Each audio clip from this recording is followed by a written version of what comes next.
Imagine ler a Bíblia e entender quase tudo. Estudar a Bíblia pode parecer algo complicado, mas não é. Mostraremos a você que é possível realizar uma jornada incrível do Gênesis ao Apocalipse. Na Escola Bíblica Central, estudaremos a Bíblia toda através da abordagem cronológica. Venha ler e estudar a Bíblia com a gente. Juntos, investigaremos a cultura judaica e desvendaremos mistérios teológicos. Você aceita o desafio? Então se prepare para essa aventura espetacular que acontecerá aqui em nossa igreja. A EBC vive um ano de transformação e você faz parte disso. Estude a Bíblia e tenha a mente de Cristo. Tudo isto será apresentado para você de forma leve, de forma suave, mas também com profundidade teológica.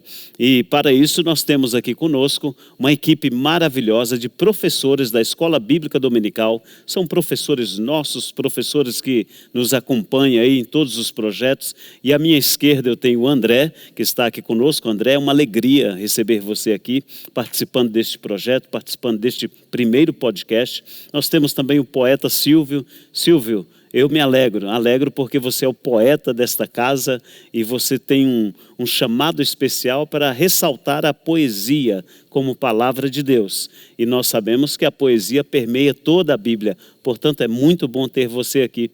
E deste lado direito, Carlos Eduardo, famoso Cadu, um grande pesquisador, um servo de Deus, aluno da nossa faculdade e um homem que é uma expressão muito clara da palavra de Deus aqui e nos ajuda de forma muito intensa em todos os projetos educacionais. Eu vejo, Carlos Eduardo, que você é apaixonado pela educação religiosa, e isso fortalece o meu coração.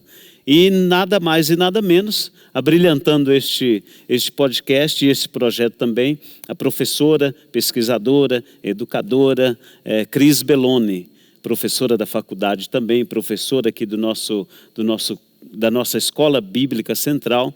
E começando por você, Cris Belloni, diz um pouquinho aí para nós por que da importância de estudarmos a Bíblia cronológica com a igreja como um todo e como transformar este estudo cronológico, o que isso irá acrescentar para a nossa igreja? Você pode nos ajudar nisso aí, Cris? Nós escolhemos a Bíblia em ordem cronológica justamente para facilitar o entendimento dos nossos alunos, porque a Bíblia cronológica, ela apresenta os fatos bíblicos em ordem de acontecimento. Então, conta a história de uma maneira simplificada. Por exemplo, a gente vai ter nos evangelhos várias histórias contadas por autores diferentes, mas na Bíblia cronológica a gente vai ver essas histórias lado a lado, e isso facilita o nosso entendimento. Exatamente. Então isso tem um propósito pedagógico, tem um propósito didático, mas o nosso maior propósito é que a nossa igreja e as pessoas que nos acompanham através desse podcast compreendam melhor a palavra de Deus, né? Isso. Porque hoje tem aquela sensação de que a palavra de Deus é muito complexa, né? Muito complicada.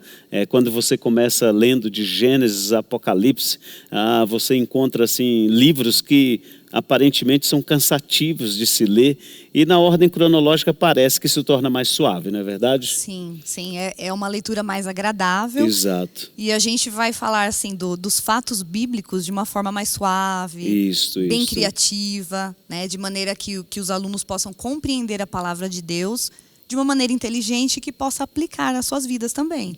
Perfeito. Então, sem mais delongas, uma das características da Bíblia cronológica, de estudar a Bíblia cronológica, é que, pela ordem cronológica, a Bíblia ela começa não em Gênesis 1:1, mas começa lá em João, capítulo 1, versículo 1. Vamos ouvir uma narração? Antes de ser criado o mundo, aquele que é a palavra já existia. Ele estava com Deus e era Deus. Desde o princípio, a palavra estava com Deus. Por meio da palavra, Deus fez todas as coisas, e nada do que existe foi feito sem ela. A palavra era a fonte da vida, e essa vida trouxe a luz para todas as pessoas. A luz brilha na escuridão e a escuridão não conseguiu apagá-la. Conforme ouvimos esta narração, e não apenas uma narração, mas a descrição também em João capítulo 1, nós temos aí a preexistência de Cristo. E nós temos também neste versículo, de forma muito declarada, algo que nos chama a atenção e vale a pena pensarmos sobre a sempiternidade de Deus. Aqui, obviamente, encontra o início de tudo e a razão pela qual tudo existe, que é o Verbo sendo manifestado em e para a humanidade. Não é isso, Carlos Eduardo? Exatamente, pastor. Quando nós lemos o capítulo 1 de João, nós vemos o que acontece antes da própria criação. Exato. Enquanto que o Gênesis ele começa relatando como que tudo foi criado, nós vemos no capítulo 1 de João que antes da própria criação existe uma causa maior. Ou seja, isso, aquele que criou todas as coisas. E quando nós lemos o capítulo 1 de João, fica bastante claro isso. Muitas pessoas eles têm uma ideia de que o universo, a criação, seria basicamente eternos. Isso. Mas basicamente isso é uma falácia, é um engano, porque na realidade o Criador de tudo isso sim é eterno. Quando nós lemos o João, capítulo 1, o Evangelho, ele destaca o seguinte, que esse verbo, ele é eterno. O versículo diz, no princípio, ou seja, quando fala no princípio, não está falando no princípio de Deus, quando Deus começou, mas no princípio da criação, o verbo já existia, ou seja, o próprio Cristo ali já existia. Quando tudo começou, quando a criação estava sendo realizada, o verbo já existia. Ele existia antes mesmo que a matéria fosse criada e antes que o próprio tempo começasse. Ele é, na realidade, antes do tempo, né? Ele é chamado de o Pai da eternidade. Gênesis 1:1 diz, no princípio, ou seja, ali está iniciando a história da primeira criação. Mas nas duas obras da criação, o agente é a própria palavra de Deus. Então vamos entender duas situações aí, professor. A primeira, quando o senhor menciona a questão de falácia, explique para nós, por exemplo, nesse contexto contemporâneo, o que nós podemos considerar como falácia dentro do contexto de Gênesis? Nós podemos considerar, por exemplo, que o universo, de uma certa forma, ele sempre existiu. Na realidade, o universo teve um começo e teve uma causa original, que foi aquele que era antes mesmo do próprio universo ou de toda a criação vir à tona e a partir daí passar a existir. Então, se nós ouvirmos ensinamentos que o universo sempre existiu, seria este o contexto de falácia?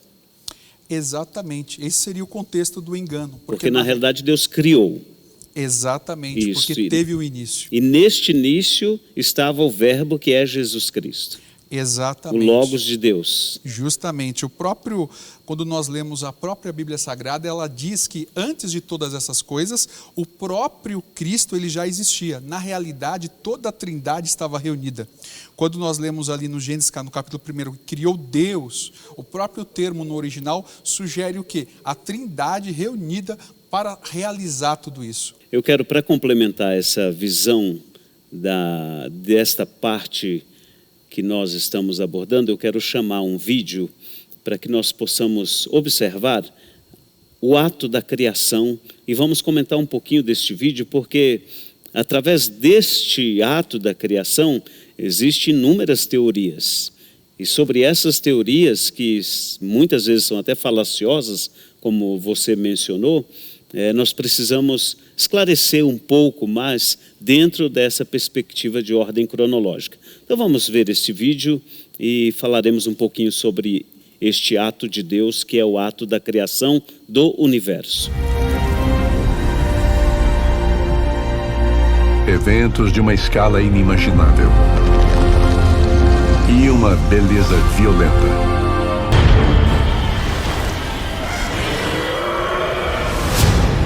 Levou 13 bilhões e 800 milhões de anos para alcançar esse momento precioso no tempo e no espaço. Na criação do universo, nos detalhes extremamente organizados e extremamente suave e tão maravilhoso, tão harmonioso, que torna isso de forma poética. E os escritores de Gênesis e Apocalipse deixam isso muito claro. E quando falamos nessa questão de poesia, aí entra o nosso professor Silvio com a destreza e validando que o Senhor, Deus Todo-Poderoso, Criador do Universo, Ele é sim detalhista, mas é também suave e poético. Não é verdade, Silvio? Verdade. Nós temos aqui o Salmo 90. Vamos de poiesis, que significa o ato de criar, já que estamos falando sobre criação. A oração de Moisés diz assim: Senhor, Tu tens sido o nosso refúgio, de geração em geração. Antes que os montes nascessem, ou Tu formasses a terra e o mundo, sim, de eternidade e eternidade, Tu és Deus. Isto prova exatamente que Deus é onisciente, onipotente, onipresente, é sempre eterno e tudo está centralizado no nosso Senhor e Salvador Jesus Cristo, que é o propósito desta revelação tão extraordinária que é a palavra de Deus.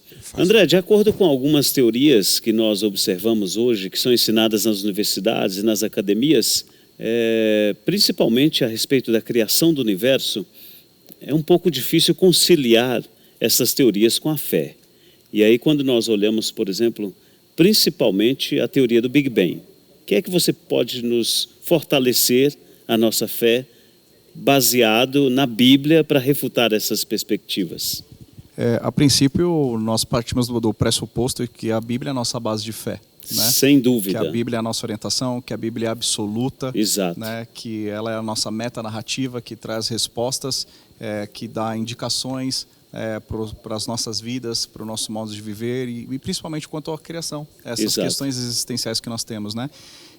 E eu gostaria de, antes de iniciar, né, para falar do Big Bang, adicionar um texto que eu acho fantástico, que está em Hebreus 11:3, que ele fala assim: pela fé compreendemos que o universo foi criado por intermédio da palavra de Deus e que aquilo que pode ser visto foi produzido a partir daquilo que não se vê. Este texto é quase irrefutável, né? O universo, ou seja, Perfeito. Estrelas, galáxias, planetas, outro, é maravilhoso, é precioso. É Sim. impressionante isso aí. E respondendo à pergunta que o senhor fez, né, a gente pode partir de 3 possibilidades quanto à criação do universo. E uma das teorias está englobada dentro de, aliás, 2 das teorias mais utilizadas no meio acadêmico hoje estão dentro dessas possibilidades. Uma delas é que tudo veio a existir do nada, né? Isso não é científico, porque no método científico você esse modelo deve ser replicável, ele deve ser observável e também ele deve ser falseável, né? Já a segunda possibilidade, ele fala assim, que sempre existe uma causa primária e essa causa primária foi causada por uma outra causa primária, e aí você acaba entrando num loop infinito. Exato. Como se eu tivesse ali a criação, um agente criador. E quem criou esse agente criador? Alguém, uma outra causa gerou esse agente criador. E aí você acaba entrando nesse loop infinito. E me parece, né, que o poeta não concorda com isso, hein? O poeta está te olhando aí com um rosto assim meio... O que você tem aí, poeta? Qual é o seu questionamento a respeito dessa teoria infinita? É bem provável que todos nós já ouvimos dizer sobre designer interiores. Não, inteligentes. Ou o senhor quer falar interiores para complementar? Interiores, para depois, porque nós conhecemos design interior. Ah, você vai complementar então a ideia? Isso, aí eu vou agora chamar a pergunta. Perdão. Desculpa, não então, então, desculpa, Silvio. Tá, então vamos lá.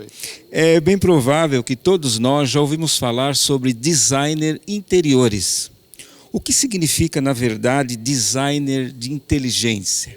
Ou designer inteligente? Essa é a terceira opção, né, das possibilidades, onde a gente pressupõe que alguém ou algo previamente existente fez tudo, né? E voltando um pouquinho a essa questão que o pastor me perguntou, e depois eu vou partir um pouco para essa questão do design inteligente, quando a gente fala da teoria do Big Bang, né? A gente tem uma teoria que já é ultrapassada, até mesmo o meio acadêmico não é mais aceita, mas ela continua nas nossas cartilhas educacionais. Exato. E nada ainda suplantou essa teoria, pastor, porque até mesmo o próprio meio acadêmico ele suprime qualquer ideia que não seja, de certa forma, ateísta, Isso, né? isso. Ou seja, que ela não, ou seja, existe um certo preconceito até mesmo no meio acadêmico de que teorias que coloquem a um nível de divindade, isso inclui, por exemplo, do design inteligente que nós acabamos de conversar aqui. E respondendo, Silvia, a sua pergunta, essa é exatamente a terceira possibilidade quanto à criação do universo, que é o que algo ou alguém previamente existente fez tudo. E é isso que nós cremos, ou seja, o Deus que previamente existia e fez todas as coisas. Exato. Né?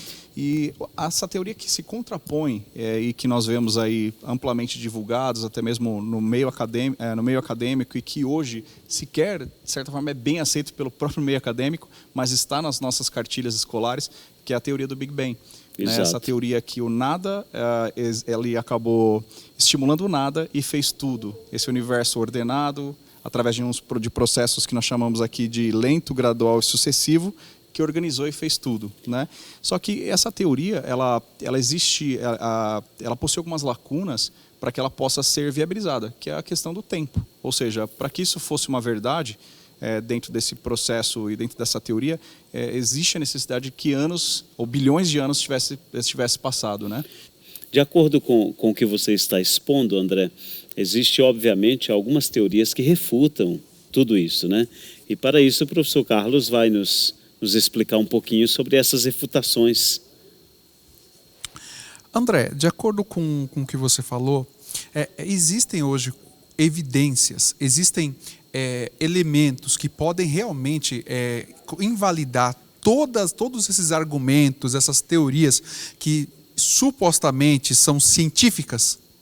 Existem diversas, né? Então, por exemplo, até mesmo na teoria dessa explosão, quando você, após uma explosão, supõe que existe ali a matéria e a antimatéria, existe também outras necessidades de que um ser mais complexo gerando um ser menos complexo, ou uma entidade complexa gerando uma entidade menos complexa.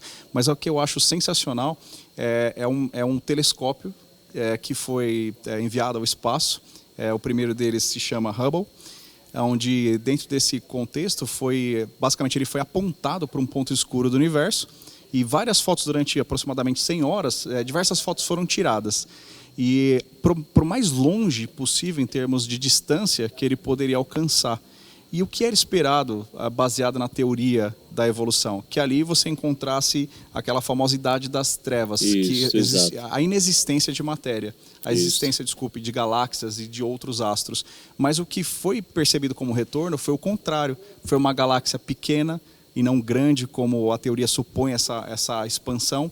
Ali foi estrelas com a sua totalidade de cor e não um processo progressivo do seu nascimento e progressão de cores. André, isso aí foi validado tudo isso que você está falando já por um outro telescópio que foi lançado recentemente, né? Exatamente. E aí, o que o meio científico, já que ele não trouxe os dados esperados que validassem as nossas teorias, possivelmente erramos no cálculo, ou algum dos componentes desse satélite de repente não teve o seu pleno funcionamento, e aí eles lançaram o James Webb, esse novo telescópio. E aí o que nós tivemos como retorno? Na verdade, fotos ainda mais belas e mais precisas daquilo que o Hubble já havia nos brindado. Né? Ou seja, uma galáxia jovem que é potencialmente formada de uma forma de uma única vez e não por processos progressivos e lentos, assim como a gente supõe.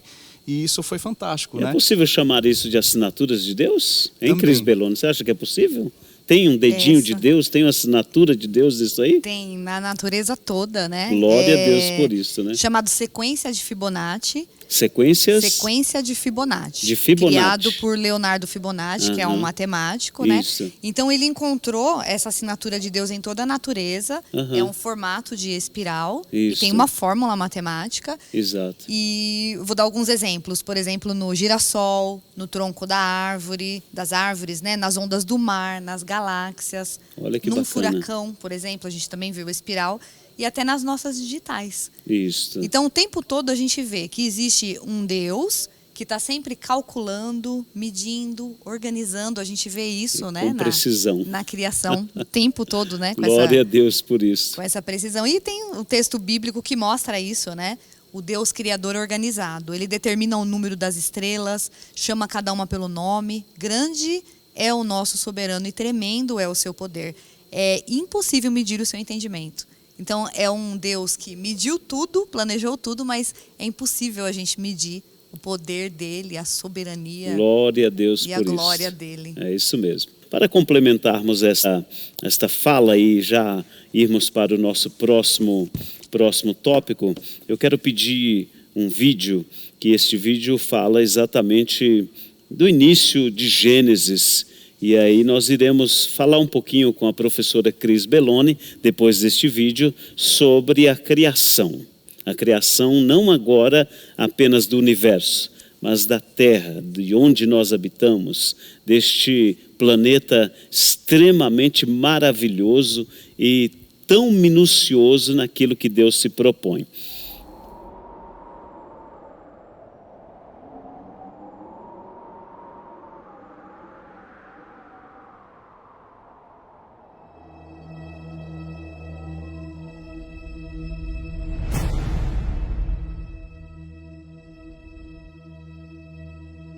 Então eu disse, haja luz. Como a luz é boa, tão boa, que eu a separei da escuridão e a chamei de dia, e as trevas de noite, no primeiro dia da minha criação. E no segundo dia eu disse, haja um espaço no meio das águas, e que as águas se separem, e a esse espaço eu chamei de céu. No terceiro dia disse para as águas, se ajuntem debaixo do céu e que apareça a porção seca. E chamei essa porção seca de terra, e ao ajuntamento das águas de mares.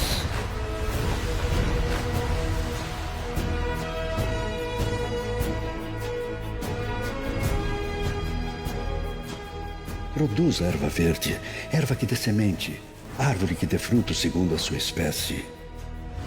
Muito bom.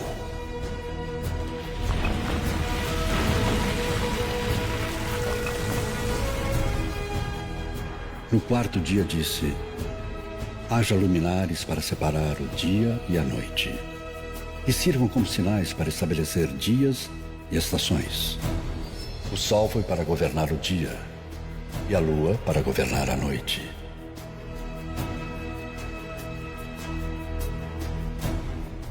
E fiz as estrelas. Perfeito.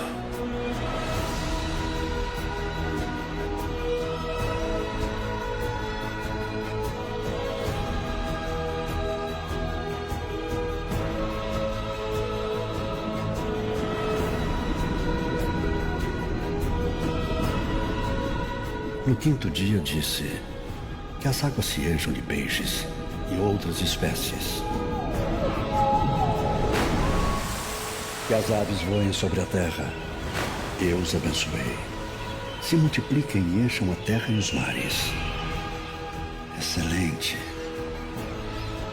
No sexto dia disse a terra, produza seres viventes de acordo com as suas espécies. E mais uma vez, tudo era muito, mas muito bom. Agora sim, a terra estava pronta para receber a minha principal criação.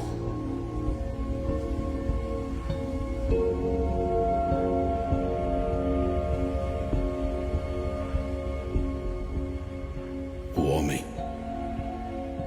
Do pó da terra o fizemos a nossa imagem e semelhança, para dominar sobre toda a terra.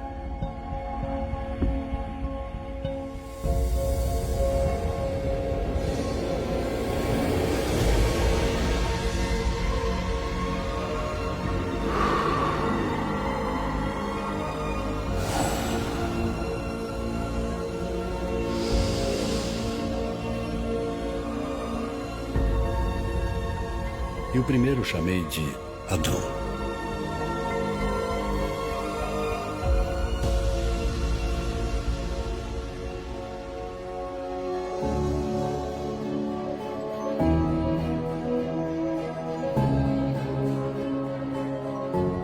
E para ele plantei um jardim no Éden, com toda a árvore agradável à vista e boa para comer.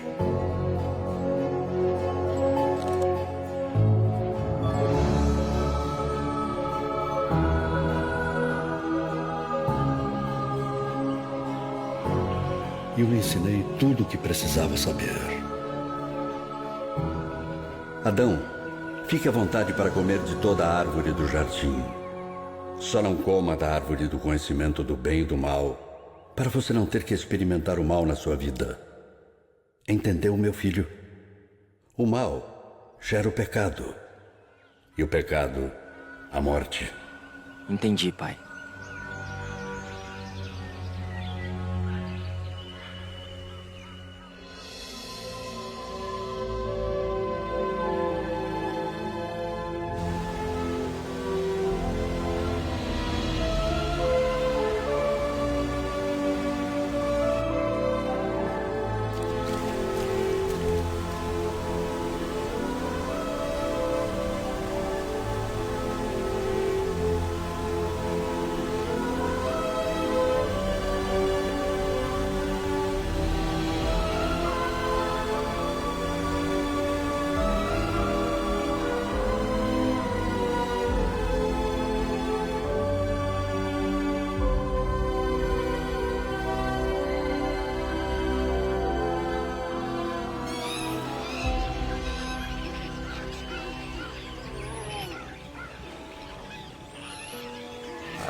Adão ficou responsável por dar nome a todos os animais e as aves.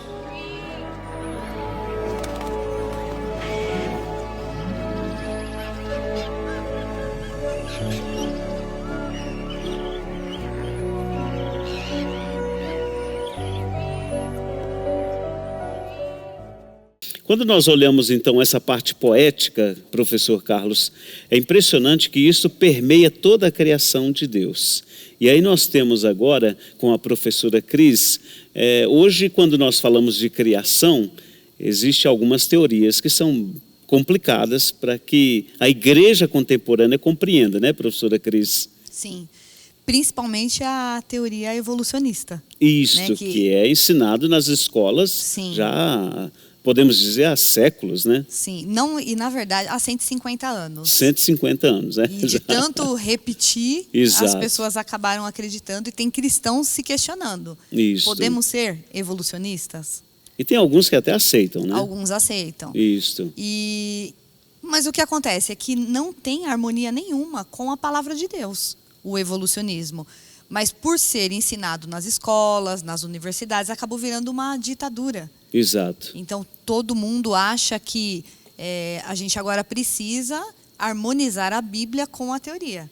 E isso aí entra algumas teorias, eu acho que até a teoria do Big Bang é uma das que nós tentamos harmonizar. Sim, né? A teoria do Big Bang, a teoria da sopa primordial também. Sopa primordial? Sopa primordial. Fale um pouquinho disso aí, que eu fiquei até curioso agora, né, André? Você já ouviu falar dessa sopa primordial? Não, essa não. Da teoria da evolução, sim. A gente aprendeu na escola, mas eu acho que você esqueceu.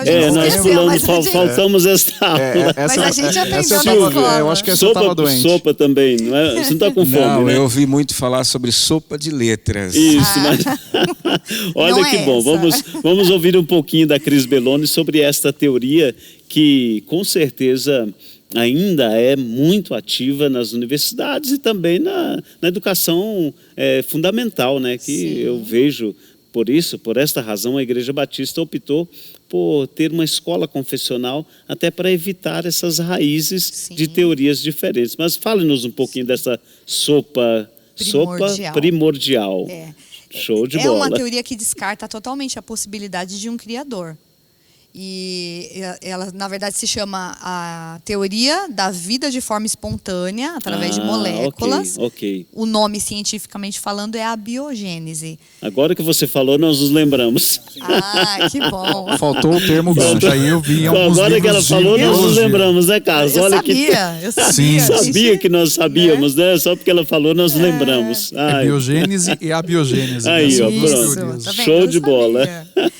Então, eu fiquei muito curiosa, porque assim, a gente aprende e acaba esquecendo, né? O que a gente aprendeu na escola, só que fica no nosso Isso, inconsciente. claro. Né? Acaba atrapalhando o nosso aprendizado da palavra de Deus.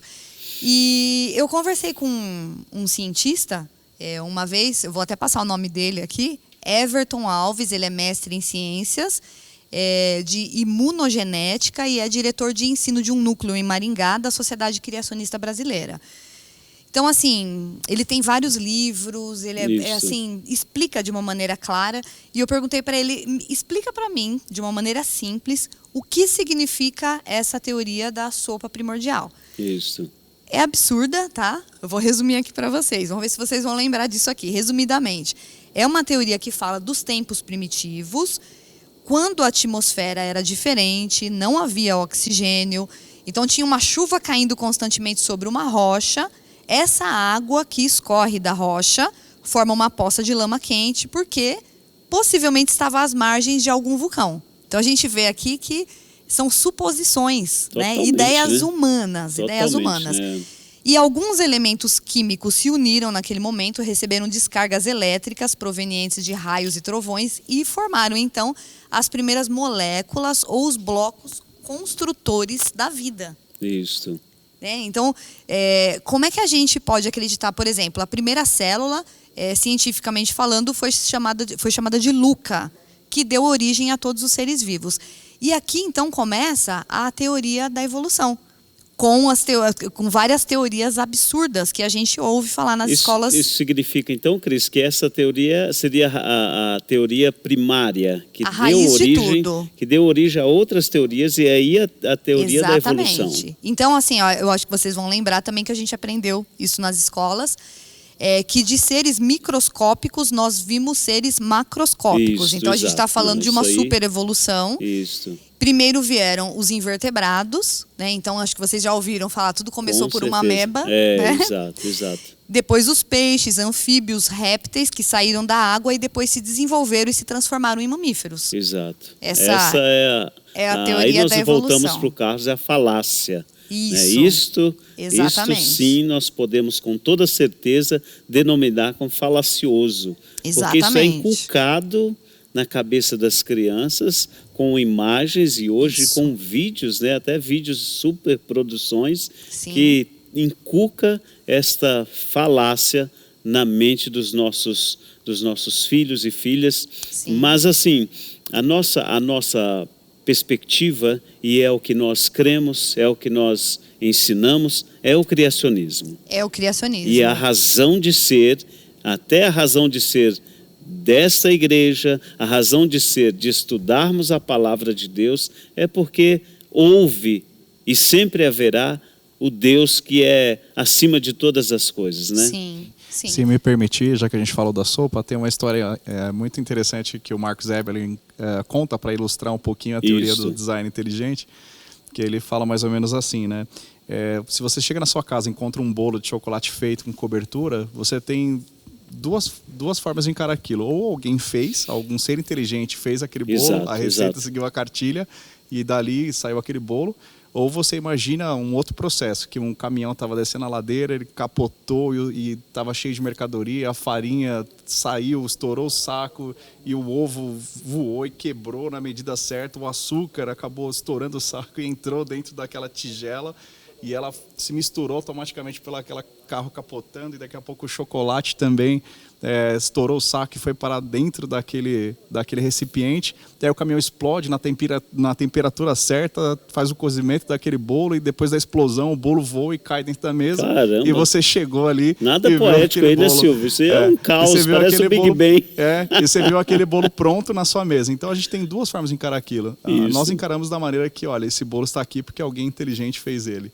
e não assim acreditar que todo esse processo que a Cris acabou de explicar sobre o Big Bang, processos sucessivos, né? Enfim, lentos e sucessivos acabaram gerando tudo, né? É difícil de acreditar, né? É difícil acreditar e até impossível provar, né, essa questão aí. De acordo com essa ilustração, é quase, aliás, é improvável, né, que tudo isso aconteça. Então, de fato, tem sim a mão do Criador, tem um ato em que o nosso Deus exerce o poder da palavra e cria. E isso chamamos de criacionismo, né, Cris? É isso mesmo? Sim, é no que nós acreditamos, isso. Que Deus criou todas as coisas. Ainda dentro dessa... o que a gente conhece mais, né? O pessoal fala muito assim, o homem veio do macaco. Na verdade, não seria macaco, seria a raça símia. Dentro de toda essa teoria, desde o início, né? Quando surgiu o primeiro animal quadrúpede, foi que o homem acreditou que o ser humano veio dessa raça símia, que são parentes de macacos e gorilas. Exato. Por causa, talvez, da semelhança ou da inteligência, né? Com que Deus criou esses seres, né? Então, e aí a gente fica se questionando, né? Se realmente existe a teoria da evolução, por que os macacos ou esses símios não continuam mais se desenvolvendo? Por que a gente não encontra mais essa transformação? Exato. Quando começou e quando parou? Não é? A gente precisa se questionar sobre isso. Com certeza. Isso significa que é mais difícil acreditar na evolução do que na criação. Exatamente. É complexo, né? Você tem que gastar mais energia, usar melhor o sistema neuronal, cognitivo, para tentar compreender o incompreendido do que crer de fato na criação. E como é que nós podemos definir, Cris, biblicamente, sobre essa perspectiva cronológica, o ato da criação? Como é que você nos ajuda a compreender isto? Eu acredito na criação da forma como a Bíblia conta mesmo. Isso, de forma Deus literal. Criou, de forma literal. Deus criou homem, mulher, e essa criação se deu realmente em 6 dias. Exato. E no 7º dia Deus descansou. E aí vem aquela polêmica, se cada dia pode significar um longo espaço de tempo. E aí, Carlos Eduardo, o que você acha sobre essa polêmica? Realmente foram 6 dias de 24 horas, ou foram eras, como nós às vezes ouvimos falar? E tem alguns teóricos que colocam isso como sendo eras, as eras de Deus. Mas assim, claramente nós entendemos, e a Bíblia diz isso, que são tempos de 24 horas e ponto final. Como é que é isso na sua perspectiva, professor Carlos?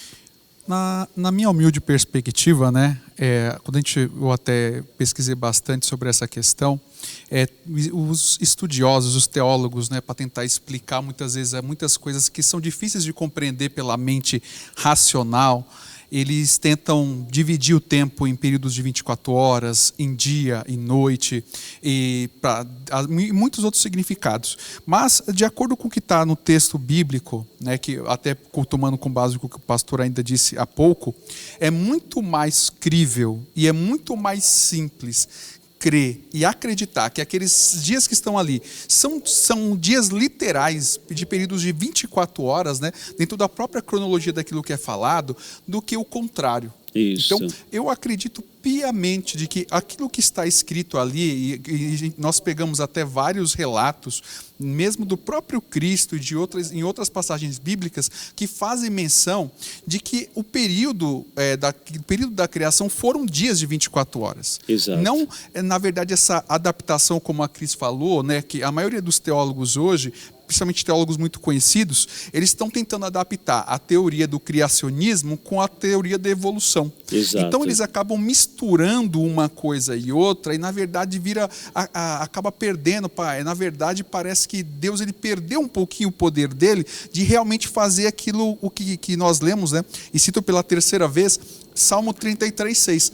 Pela palavra de Deus tudo foi criado. Ouvimos então essa parte tão preciosa, né, tão maravilhosa do sentido poético, do lado poético de Deus, né, Silvio? E quando nós olhamos a poesia como um ato de criação do Senhor dos Senhores, Isso parece muito precioso, né, Silvia? Não apenas na criação. O que é que você nos diz assim sobre essa pegada poética de Deus? O que você tem a complementar sobre isso? É importante observar que na Bíblia, dos 39 livros que compõem lá o Antigo Testamento, Isso. nós temos os livros chamados livros poéticos. Sapienciais, né, poéticos, São isso eles, é maravilhoso. Eclesiastes, o Cantares de Salomão, Jó, Provérbios e Salmos. Esses são os livros poéticos que compõem a Bíblia. E mais uma vez nós temos a poesia. Por que a poesia? Porque nesses textos nós temos os escritores expressando ali os seus sentimentos, expressando ali as suas emoções e tornando isso algo tão pessoal que nós também se identificamos com essas palavras. E é interessante que essa identificação, Silvia, ela acontece não apenas do lado masculino, mas aí nós temos aqui uma representante da ala feminina. Cris, parece que é bom olhar Deus criando o universo de uma forma assim também mais poética, não é? Mais suave. Como é que é para você, como mulher e serva de Deus, como é que você observa isso, olhando nessa característica poética? Eu vejo Deus de uma maneira muito criativa, Isso. né? Então, quando ele entra com a poesia, ele também entra com o sentimento, com as emoções. Exato, exato. Não é? E é exatamente dessa forma que a gente quer ensinar a Bíblia, né? De forma mostrando isso, mais suave, né? Mais dinâmica. Esse é o propósito de Deus, né? É uma didática que Jesus Cristo usa constantemente nas suas parábolas, mostrando cada detalhe, cada ação, cada prática, né? Tornando o Logos revelado mais suave. Sim. E aí o Carlos Eduardo concorda comigo com isso, né? Que quando nós olhamos ali, é claro que nós estamos estudando Gênesis também de ordem cronológica, mas nós precisamos entender que a Bíblia, ela, de Gênesis a Apocalipse, ela aponta só para Jesus Cristo, né? Para a salvação, para o processo de salvação. E como é que você consegue, Carlos, fazer essa leitura poética também da Bíblia? O que você consegue visualizar nisso aí? Quando nós lemos toda a Bíblia, a gente percebe que, exclusivamente na questão do relato da criação, como que ela assume tons poéticos. Assim como o próprio André citou Salmo 33:6, quando nós lemos lá, de forma bastante clara, está escrito que a criação ela foi feita pela palavra do Senhor e pelo sopro da sua boca. Se a gente volta para Provérbios no capítulo 8, versículo 22 e seguintes, existe uma passagem muito usada e até abusada no bom sentido nos debates da igreja antiga, onde a sabedoria ela é personificada e louvada por ter partilhado com o Senhor a criação dos céus e da terra. A gente vai para Jó, principalmente, ele reconhece que o Espírito de Deus o criou, lá no capítulo 33, versículo 4, e nos Salmos, ele está escrito lá no Salmo 104, versículo 30, que o salmista diz que a fala do Espírito de Deus foi que o criou também. Então, em todo o Antigo Testamento, essa poesia, inclusive na própria forma como é descrita a criação, é algo fantástico. Né? Deus assinala com maestria toda a sua obra da criação. Houve um determinado momento, professor Carlos, que veio o caos, e neste caos ele aconteceu exatamente, neste sistema caótico, ele aconteceu exatamente porque o anjo de luz, o anjo especial, no sentido assim de maior habilidade, pelo que nós entendemos, ele se rebelou contra Deus, que é Satanás, né? E como é que se deu, professor Carlos e o André também, vamos bater um pouquinho essa bola, como é que se deu essa questão, biblicamente falando? Satanás sempre foi Lúcifer ou Lúcifer?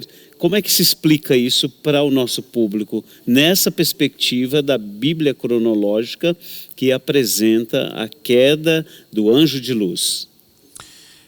Bem, pastor, de acordo com os textos que são costumeiramente utilizados, né, para descrever a queda de Lúcifer, que são Isaías 14 e Ezequiel no capítulo 28, quando o Lúcifer, né, ou podemos dizer esse anjo, ele foi criado perfeito. Isso, É interessante que o texto de Ezequiel, ele diz assim: perfeito eras os teus caminhos até que foi achada iniquidade em ti. Exato. Ou seja, dá a entender que ele era perfeito. Embora os estudiosos não possam ser unânimes quanto à questão dos dois textos, né, nós corriqueiramente, né, aprendemos e aceitamos que os dois textos eles são usados em referência à queda de Lúcifer. Mas Exato. ele era perfeito. Ou seja, até o momento em que achou-se iniquidade nele. E essa iniquidade foi o desejo de ser como Deus, que foi o mesmo desejo que ele instigou lá no Éden aos nossos primeiros pais. Isso, você falou do Éden, mas assim, essa queda, biblicamente, me parece que ela aconteceu antes do Éden, a queda de Lúcifer. Alguns dizem que foi no segundo dia da criação, outros teóricos afirmam que foi antes de tudo, né? Por isso a terra era sem forma e vazia. Tem coerência esse pensamento? Sim, referente realmente à queda dele se deu antes do Éden. Isso. Antes do Éden. Exato. Não lá no Éden. No Éden, Isso. na realidade, ele provocou a queda do homem. Exato. Mas a queda dele se deu muito antes disso, né? E ele, não satisfeito, ainda levou uma boa parte dos anjos que existiam, que foram criados por Deus. André, parece que existe também duas referências bíblicas mencionadas já pelo Carlos, mas que pode reforçar um pouco essa ideia, apesar de não haver uma totalidade de que essas duas referências bíblicas refiram-se ao anjo de luz, a queda, né, que hoje nós conhecemos como Lúcifer. O que você pode reforçar isso aí para nós? Realmente os textos bíblicos, né, não há uma unanimidade de reconhecimento de que de fato os textos tanto de Isaías 14 como Ezequiel 28 referem-se exatamente ao Lúcifer ou a Satanás como nós conhecemos hoje. Mas é aceita a teoria de que realmente existiu esse anjo de luz, Exato. que ele realmente foi expulso dos céus. Isso é corroborado inclusive no livro de 2 Pedro, capítulo 2:4, que ele fala exatamente o seguinte, ele diz que porque se Deus não poupou aos anjos que pecaram, mas havendo-os lançado no inferno, os entregou às cadeias da escuridão, ficando reservados para o dia do juízo, né? Então, aqui existem algumas menções, né, da destruição, do não poupar do Senhor, de que existem anjos caídos e que, dentro dessa teoria, a gente entende, né, que existiu esse anjo que foi o agente iniciador dessa rebelião, a qual hoje encontram-se diversos outros anjos, porque a Bíblia chega a citar que 1/3 do céu se rebelou junto. Então, ou seja, existem textos que corroboram sim, que validam sim que existiu um anjo que se rebela, que ele tentou se igualar a Deus, e na história bíblica percebe-se que exatamente a missão desse Satanás é sempre copiar as figuras que Deus criou. Isso é visto inclusive no livro de Apocalipse, quando ele levanta o falso profeta e assim vai. Então existe essa teoria, não teoria, mas comprovada teologicamente que sim, existiu esse anjo rebelado que precipitou uma grande rebelião e que 1/3 do céu veio com ele, e esse ser que se contrapõe à humanidade hoje, né? Alguns dizem que por ciúmes, né, da criação, que houve uma criação posterior que foi criada num status diferente dos anjos, né, dotados de outras capacidades, e que isso talvez possivelmente foi gerado até por intermédio de um ciúmes dessa nova criação, né? Mas esta influência da queda do anjo de luz, ela continua tão ativa hoje como foi na época do Éden, por exemplo, ou na sua perspectiva, e até do professor Carlos Eduardo, ela intensificou mais. Como é que nós poderíamos fazer um paralelo com a queda desse anjo de luz agindo no Éden e agindo hoje? Assim, a grosso modo, como é que nós poderíamos fazer um comparativo? Hoje, Satanás age com mais veemência ou menos veemência? Como é que poderíamos entender isso? Bem, de acordo com o que diz até o relato bíblico, né, a atuação dele hoje é muito mais sagaz e feroz do que foi lá quando aconteceu a queda dele no céu, ou no Éden, ou durante todo o transcorrer da história, né?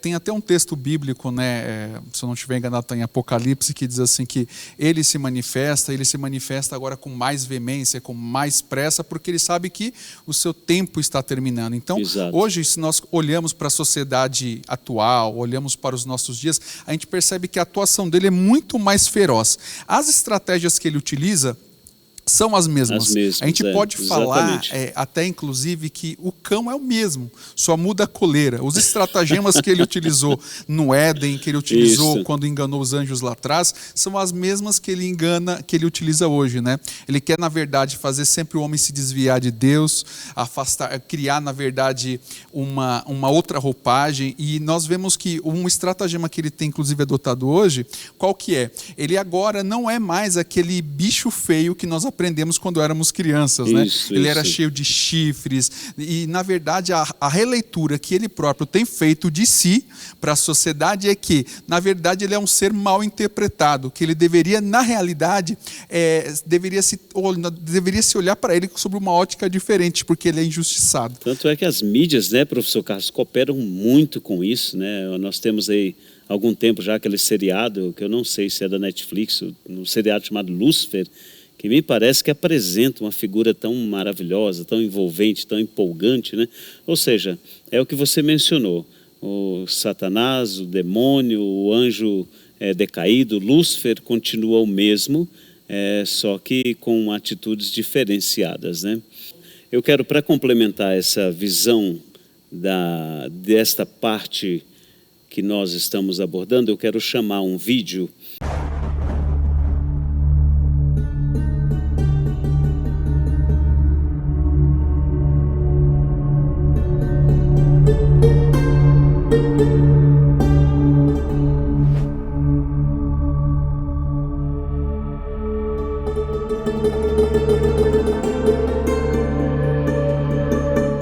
O senso comum imprimiu em nossas mentes uma história bem definida para o diabo.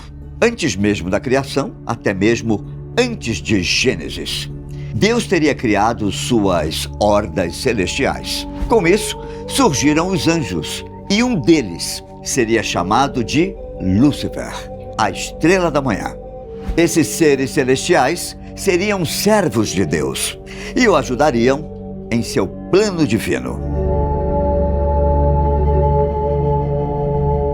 No entanto, apesar de Lúcifer ser um anjo de destaque bastante iluminado, acabou sucumbindo à cobiça. Desejando ser igual a seu senhor, traiu os anjos e o próprio Deus. Como resultado, ele e os outros rebeldes foram expulsos do céu e se tornaram anjos caídos. Restou para Lúcifer reinar no inferno, a terra dos condenados. A partir daí, passou a ser chamado de Satanás. Em Isaías está escrito o seguinte: como caíste do céu, ó estrela da manhã, filho da alva, como foste lançado por terra, tu que debilitavas as nações. Tu dizias no teu coração: eu subirei ao céu, acima das estrelas de Deus, exaltarei o meu trono, e no monte da congregação me assentarei nas extremidades do norte. Subirei acima das mais altas nuvens e serei semelhante ao Altíssimo. Contudo, serás precipitado para o reino dos mortos, no mais profundo do abismo. Isaías 14, 12 e 15.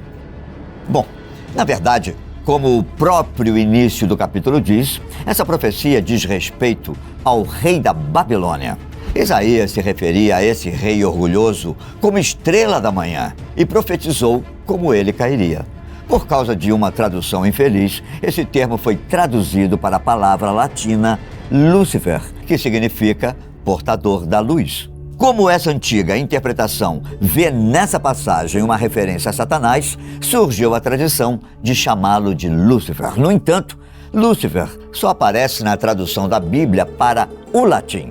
Não existe essa palavra na versão original, considerando o contexto da profecia de Isaías e seu estilo literário. A maioria dos estudiosos acredita que o profeta estava se referindo à queda do Império Assírio, ainda que mencione o rei da Babilônia. Isso porque na época de Isaías, os assírios dominavam boa parte da região, inclusive a Babilônia. Então, os reis assírios também eram chamados de reis da Babilônia. Já a passagem de Ezequiel diz o seguinte: Tu eras querubim da guarda ungido e te estabeleci. Permanecias no monte santo de Deus, no brilho das pedras andavas. Perfeito eras nos teus caminhos, desde o dia em que foste criado até que se achou iniquidade em ti.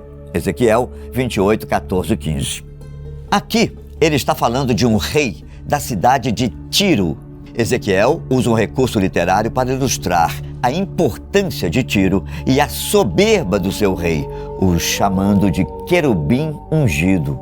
Isso é comum em profecias, usar figuras simbólicas. Se analisarmos o contexto do profeta, veremos que ele se referia realmente a um monarca. Ezequiel e Isaías falam de reis que eram importantes naquele momento. Deus fez com que prosperassem, só que quando a soberba deles cresceu, o próprio Criador os fez cair. Os textos referem-se a um orgulho tão grande que chega aos céus, mas não está falando de anjos. A última passagem é Lucas 10:18, que diz assim: Mas ele lhes disse: Eu vi a Satanás caindo do céu como um relâmpago. Porém, como todas as outras coisas, eles devem ter sido criados ali nos 7 dias da criação. Em algum momento, que não sabemos entre esses dias, ocorreu a queda de Satanás. De maneira que, no momento da entrada do pecado na humanidade, ele estava lá em forma de serpente e atuando como tentador. Se, por um lado, a Bíblia não diz muito sobre a origem do diabo, por outro, ela informa seu destino final. De acordo com o cristianismo, por causa da obra redentora de Cristo, ele foi vencido. É sobre as estratégias de Satanás nos dias de hoje. A gente tem visto assim a normalização até do satanismo, né? Satanás como uma forma mais, bem né, lembrado, agradável. O satanismo tem sido usado até como parte de política nos Estados Unidos, como reivindicação de direitos, né? Exato. Então, assim, a gente vê que desde a época de Darwin teve um pano de fundo que foi o iluminismo. O que foi o iluminismo? As ideias brilhantes. Então, assim, o ser humano sem necessidade de ter Deus para ser iluminado. Exato, né? exatamente. Então, as ideias humanas, tirando Deus da equação, então, assim, a fé passou a ser a fé na razão. Isso. E em busca do quê? De liberdade. E a gente vê que isso se avançou mais ainda com as ideologias. Então, hoje a gente vê ceticismo, ateísmo, a secularização, e desde aquela época, essa separação do espiritual, né, e o mundo secular. E isso, na verdade, não existe.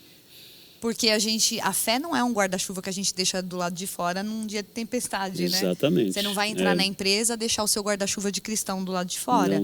Não é possível isso. Não é possível. Então, não existe essa separação. Exato. E o ser humano, infelizmente, se afastou de Deus de tal forma que já não tem noção mais da criação de Deus, de quem nós somos. Os nossos jovens, as nossas crianças já perderam até a identidade de...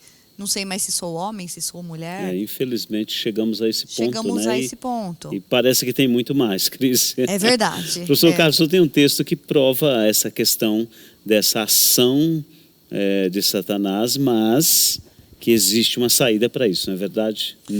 Glória a Deus por isso, né? Exato. Desde o início da criação, Deus, em sua graça e misericórdia, o Cristo, né, o Criador, o Deus, né, que no capítulo 1, versículo 26 diz, ele se reúne numa assembleia solene, o Pai, o Filho e o Espírito Santo, numa ação tão especial, eles decidem criar o homem, né? Isso, no sexto dia da criação diz, façamos. Então a Trindade se reúne e diz, façamos o homem à nossa imagem e semelhança.